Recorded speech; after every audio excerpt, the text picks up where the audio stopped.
Assalamualaikum warahmatullahi wabarakatuh. Alhamdulillahirrabbilalamin. Wassalatu wassalamu ala asrofil anbiya'i wal mursalin wa ala alihi wa sahbihi ajma'in. Pertama-tama marilah kita panjatkan puji syukur kita kepada Allah yang dengan rahmat serta hidayahnya kita dapat berkumpul untuk mengikuti kegiatan perkuliahan kita pada pagi hari ini. Sholawat serta salam tidak lupa kita curahkan kepada Nabi Muhammad SAW yang telah membawa Islam dari masa jahiliyah hingga ke masa jaya seperti saat ini. Izinkan kami dari kelompok 4 untuk mempresentasikan hasil diskusi kami tentang Abdul Qahar Muzakir. Sebelum masuk ke materi, izinkan saya untuk memperkenalkan diri dan anggota yang lain. Yang pertama yaitu saya sendiri, Muhammad Salman Saputra sebagai moderator. Yang kedua, Muhammad Noval Fahrudin, lalu Muhammad Afif Falah Salsabil, Muhammad Zahid Nur Alif, Muhammad Rafli Firdaus, Muhammad Rizky Saputra, dan yang terakhir Nabila Putri Zahran. Langsung saja kita masuk ke materi yang pertama, yaitu biodata singkat Abdul Qahar Muzakir yang akan dijelaskan oleh saudara Muhammad Rafli Firdaus. Kepada saudara Muhammad Rafli Firdaus, tempat dan waktunya dipersilahkan. Abdul Qahar Muzakir merupakan tokoh Muhammadiyah yang mendapatkan gelar sebagai pahlawan nasional. Lahir di Kota Gede, Yogyakarta pada 16 April 1907. Anak dari Haji Muzakir, seorang pedagang terhormat di Kota Gede. Sedangkan ibunya merupakan putri dari Haji Mukmin. Selain itu, beliau juga merupakan cicit dari Kiai Hasan Busyairi, seorang guru agama dan pemimpin Tarikat Satariyah.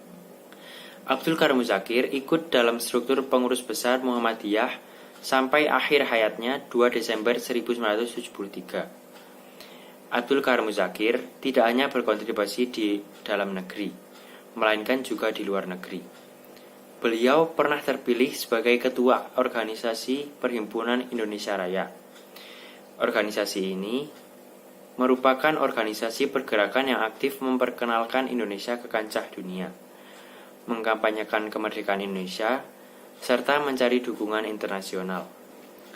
Abdul Qahar Muzakir juga tergabung sebagai anggota BPUPKI atau Badan Penyelidik Usaha-Usaha Persiapan Kemerdekaan Indonesia yang dibentuk oleh Jepang. Beliau termasuk salah satu tokoh yang mewakili nasionalis Islam dalam sidang-sidang BPUPKI. Ikut menandatangani Piagam Jakarta bersama 9 anggota lainnya termasuk Soekarno dan Hatta. Setelah masa kolonial, fokus perhatiannya lebih ditujukan kepada usaha memajukan pendidikan, terutama pendidikan tinggi Islam. Beliau memiliki andil besar dalam pendirian Sekolah Tinggi Islam atau STI yang sekarang dikenal sebagai Universitas Islam Indonesia. Abdul Qahar Muzakir merupakan rektor UII paling lama menjabat, yaitu 15 tahun. Ya, terima kasih kepada Muhammad Rafli atas materi yang disampaikan barusan. Langsung saja kita lanjut ke materi yang kedua, yaitu peran beliau di bidang agama yang akan disampaikan oleh saudara Afif dan Nabila. Ya, kepada saudara Afif dan saudari Nabila, tempat dan waktunya dipersilahkan. Qahar Muzakir tercatat sukses di ranah keagamaan. Dia adalah pemrakarsa berdirinya Masyumi atau Majelis Syuro Muslimin Indonesia bersama tokoh-tokoh penting semisal Muhammad Nasir. Tidak hanya itu, Laskar Hizbullah yang merupakan angkatan perang non-militer dan berisikan para santri serta ulama adalah bentukan Qahar Muzakir pula. Sepak terjang Qahar kembali terlihat ketika ikut membidani perpustakaan Islam di Yogyakarta. Kini maktabah tersebut sudah tidak ada dan hampir semua koleksi bukunya bisa diakses di perpustakaan pusat UII. Kemampuan lelaki yang tinggal di Kota Gede Yogyakarta ini di ranah keislaman adalah buah dari yang didapatkannya selama menempuh perkuliahan di Universitas Al-Azhar Mesir. Qahar pernah aktif di pimpinan pusat atau PP Muhammadiyah Bagian Pemuda dan Penolong Kesengsaraan Umum atau PKU. Berkali-kali, tokoh yang dijuluki Mutiara Nusantara dari Yogyakarta ini diundang untuk mengisi pengajian kota atas nama Muhammadiyah. Setiap kali uang saku yang diberikan di luar oleh organisasi yang lahir tanggal 18 November 1912 tersebut sisa, Qahar selalu mengembalikannya. Dia berpandangan semua demi kepentingan umat. Inilah poin penting seorang pemimpin dengan jiwa besar tidak bersedia mengambil uang milik umat, meskipun itu sebenarnya halal, bukan malah dikorupsi seperti layaknya pemimpin zaman sekarang. Kahar Muzakir pernah mempunyai pengalaman yang luar biasa. Di saat usianya masih menginjak 24 tahun, tokoh yang meninggal di tanggal 2 Desember 1973 tersebut menghadiri Muktamar Alam Islami di Yerusalem, Palestina tahun 1931. Sebuah prestasi yang membanggakan. Untuk menjadi seorang pemimpin tidak harus menunggu tua, karena manusia tidak tahu kapan jatah hidupnya di dunia ini berakhir. Maka berkarya dan bermanfaat bagi segenap umat harus dilakukan semaksimal mungkin. Inilah yang sekarang ditekankan kepada mahasiswa UI, internasionalisasi pendidikan. Tidak jarang mereka yang menimba ilmu di kampus yang berpusat di Kimpulan Sleman tersebut berkiprah di luar negeri saat masih berstatus mahasiswa. Jika perguruan tinggi lain maju karena nama besar kampusnya, maka UI unggul disebabkan kiprah menonjol mahasiswanya. Saat masih menempuh kuliah di Universitas Al-Azhar, Kahar menjadi aktivis organisasi Al-Jami'ah Al-Khairiyah Al-Azhariyah Al-Jawiyah, sebuah wadah yang menampung mahasiswa kampus tertua nomor 2 sedunia itu yang berasal dari Melayu, khususnya Jawa. Saat menghadiri Muktamar Alam Islami di Palestina tersebut, Kahar menunjukkan progresivitasnya. Ketika Indonesia sudah mempunyai delegasi yaitu Kiai Haji Mas Mansur, maka lelaki berkacamata tersebut melobi Partai Syarikat Islam Indonesia untuk menjadikannya sebagai duta di forum yang membahas persoalan Zionisme yang mulai terlihat di Palestina. Di forum tersebut, Kahar Muzakir semakin membuat bangsa Indonesia bangga. Dia terpilih sebagai pimpinan muktamar dikarenakan sikap serta pendapatnya yang kritis dalam upaya penolakan berdirinya negara Yahudi tanah Palestina. Pada usia 24 tahun, Profesor Abdul Kahar Muzakir dipercaya sebagai sekretaris Muktamar Alam Islami. Muktamar Alam Islami merupakan cikal bakal perhelatan serupa yang lebih tinggi serta lebih resmi yang berjudul World Muslim Conference. Beliau mendampingi sosok Al-Husaini yang terpaut usia 14 tahun lebih tua daripada beliau. Sekretaris termuda Muktamar Alam Islami ini juga berkali-kali berceramah tentang keagamaan ketika masih menempuh studi di Universitas Al-Azhar maupun Ain Asyams. Dalam tausiahnya tersebut, beliau menyempatkan untuk menyelipkan cita-cita kemerdekaan Indonesia yang ternyata banyak mendapatkan dukungan dari dunia internasional. Profesor Abdul Kahar Muzakir bukanlah tipe orang Islam yang fanatik terhadap kelompoknya. Meskipun beliau adalah kader Muhammadiyah, tetapi beliau tetap membina hubungan yang baik dengan organisasi lain. Suatu ketika, di tahun 1920, pendiri Al-Irsyad yaitu Ahmad Surkati sempat merasa gagal berdakwah di Indonesia. Mengetahui hal tersebut, Ahmad Surkati yang merupakan orang Sudan asli ingin pulang kembali ke negara asalnya. Mengetahui hal ini, Profesor Kahar langsung mengirimkan surat kepada beliau. Profesor Kahar meminta supaya Ahmad Surkati mengurungkan niatnya untuk kembali ke Sudan. Setelah berpikir masak-masak, Ahmad Surkati tidak jadi pulang ke Sudan dan akhirnya memilih menetap di Indonesia hingga akhir hayatnya.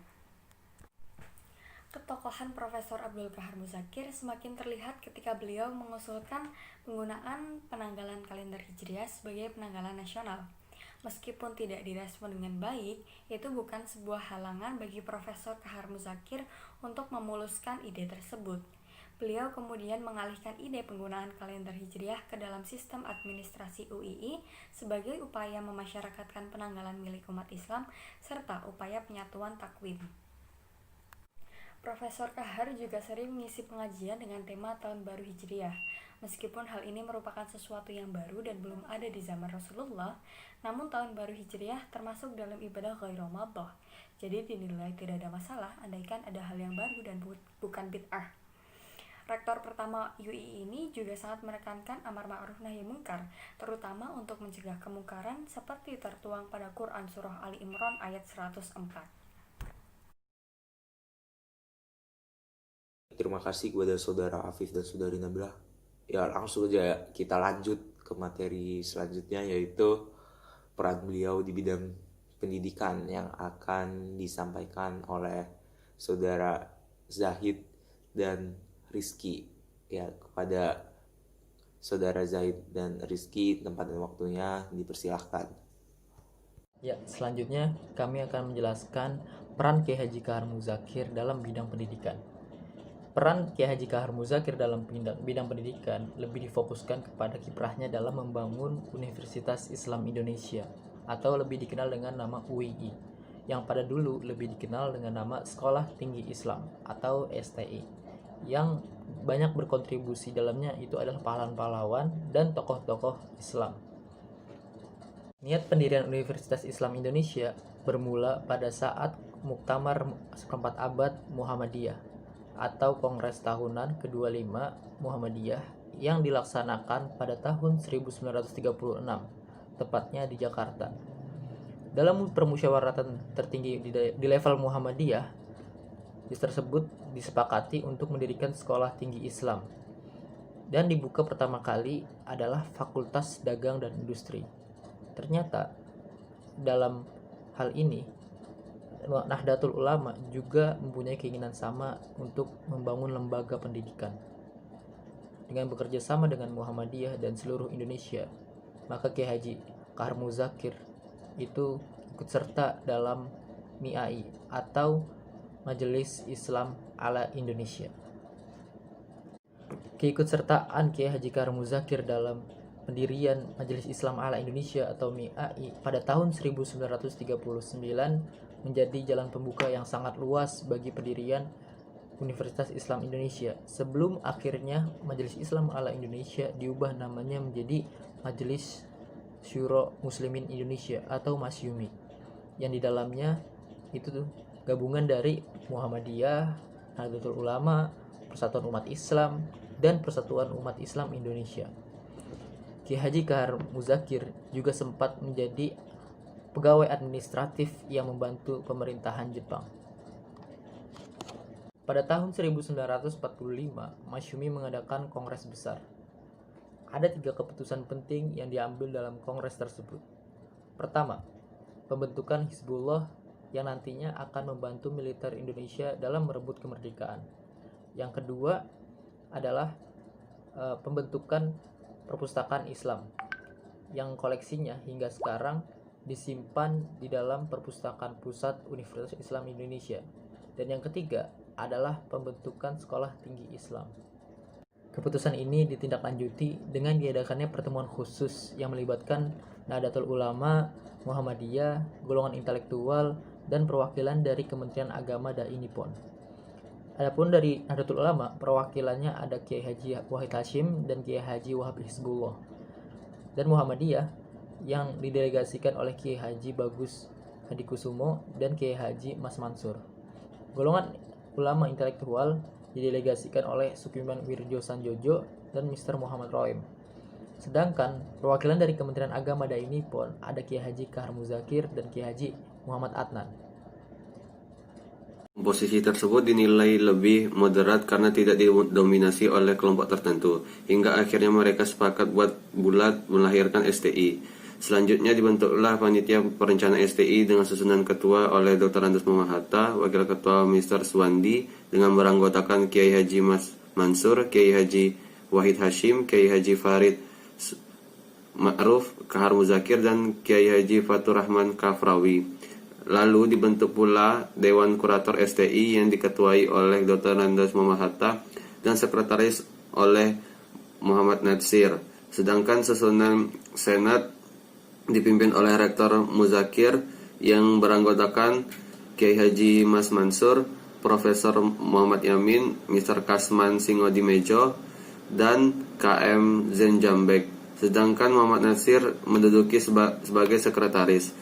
Secara resmi STI dibuka di Gedung Imigrasi Pusat Gondang Dia, Jakarta pada tanggal 8 Juli 1945. Kahar Muzakir menduduki jabatan sebagai Rektor Magnificus hingga STI pindah ke Yogyakarta seiring dengan hijrahnya ibu kota Indonesia.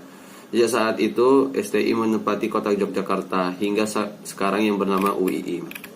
Beberapa waktu kemudian, tepatnya tanggal Jumadil Al-Ula 1365 Hijriah atau bertepatan 10 April 1946, di dalam Pengulon, berada di sebelah utara Masjid Gede Kauman, Yogyakarta. STI dibuka kembali untuk pidato pembukaan yang disampaikan oleh Wakil Presiden Republik Indonesia yang kebetulan sebagai Ketua Dewan Kurator STI, Dr. Andes Muhammad Hatta.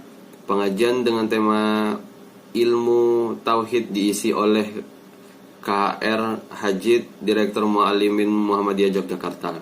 Presiden Soekarno juga tampak dalam upacara penting ini. Pidato Hatta yang bertajuk Sifat Sekolah Tinggi Islam sangat fenomenal, bahkan menjadi nafas UI hingga kini. Di kemudian hari, susunan Senat STI diubah. Ketua tetap dipercayakan kepada Kahar Muzakir, sedangkan sekretaris oleh Muhammad Rasjidi. Adapun anggotanya adalah Misar Ali Sasrami Joyo, Profesor Pubat Jaraka, Muhammad Rasjidi, Siraj Dahlan, dan KHR Hajid. Kahar tetap mampu mengelola STI dengan baik, meskipun suasana saat itu sedang tidak bersahabat karena dalam kondisi perang. Meskipun begitu, hingga akhir 1946, cikal bakal UI tersebut sanggup menyelenggarakan ujian tingkat akhir. Ya, terima kasih kepada Saudara Zahid dan Saudara Rizky atas materi yang telah disampaikan tadi. Langsung saja kita lanjut ke materi yang selanjutnya, yaitu peran beliau di bidang politik yang akan disampaikan oleh Saudara Noval. Kepada Saudara Noval, tempat dan waktunya dipersilahkan. Kiprah Kahar Muzakir di bidang politik diawali ketika bergabung dengan BPUPKI atau Badan Penyelidik Usaha-Usaha Persiapan Kemerdekaan Indonesia. Dia selalu aktif mengikuti jalannya sidang yang tergolong rumit ini, terutama terkait dasar negara. Sebagai seorang Muslim, Kahar menginginkan Indonesia berasaskan Islam. Namun, ia hanya mempunyai kawan sepemahaman di BPUPKI sebanyak 15 orang saja. Berbeda dengan kalangan sekuler yang meminta ada pemisahan antara agama dan negara yang didukung oleh 45 orang. Kahar beranggapan bahwa agama tidak hanya mengatur hubungan dengan Tuhan semata, namun juga antar sesama manusia. Kahar sebagai anggota BPUPKI menyampaikan bahwa terkait pembahasan mengenai bentuk negara dan dasarnya, hampir semua menyepakati bentuk negara adalah republik, sedangkan sisanya menginginkan kerajaan. Lalu sebanyak 45 orang sepakat Indonesia berasaskan kebangsaan dan sisanya bersikukuh berdasarkan Islam. Sidang perdana BPUPKI berlangsung pada tanggal 29 Mei sampai 1 Juni 1945. Total anggota BPUPKI adalah 68 orang dan dari jumlah tersebut hanya belasan orang yang mewakili suara nasionalis Islam. Sehingga untuk memecahkan persoalan yang ada, dibentuklah Panitia 9. Kahar Muzakir adalah salah satu anggotanya dari kubu nasionalis Islam.